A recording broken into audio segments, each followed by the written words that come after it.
High, আবার চলে এসেছি আজকে একটা নতুন ভিডিও নিয়ে। তো আজকে যে বিষয়টা হচ্ছে যে যখনই তোমার ইচ্ছার বিরুদ্ধে কোনো কিছু কাজ করবে না, করাবে না তোমাকে কেউ, তখনই তোমার ক্রোধের সৃষ্টি হবে।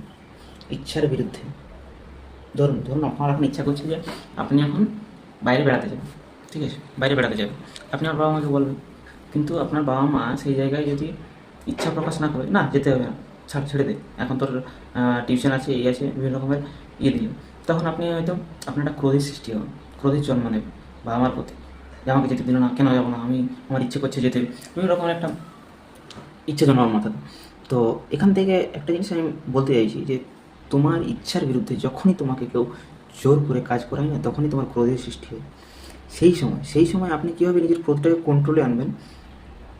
দেখুন, সেই সময় আপনার ক্রোধকে কন্ট্রোলে আনতে গেলে না, সবার প্রথমে তার দিক দিয়ে, মানে যে আপনাকে সেই ইচ্ছার বিরুদ্ধে কাজটা করাচ্ছে, তার দিক দিয়ে ভাবতে হবে যে তার এই সময়, সে যে আমাকে এটা করাচ্ছে, তার মজবুরি কি এটা? সে আমাকে জোর করে করাচ্ছে, বা তার সে ইচ্ছা করে আমাকে করাচ্ছে, কী কারণে করাচ্ছে, সেই কারণটা আপনি জানুন। তাহলে আপনার ক্রোধটা হয়তো অনেকটা কমবে, বা কমার চেষ্টা আপনাকে করতে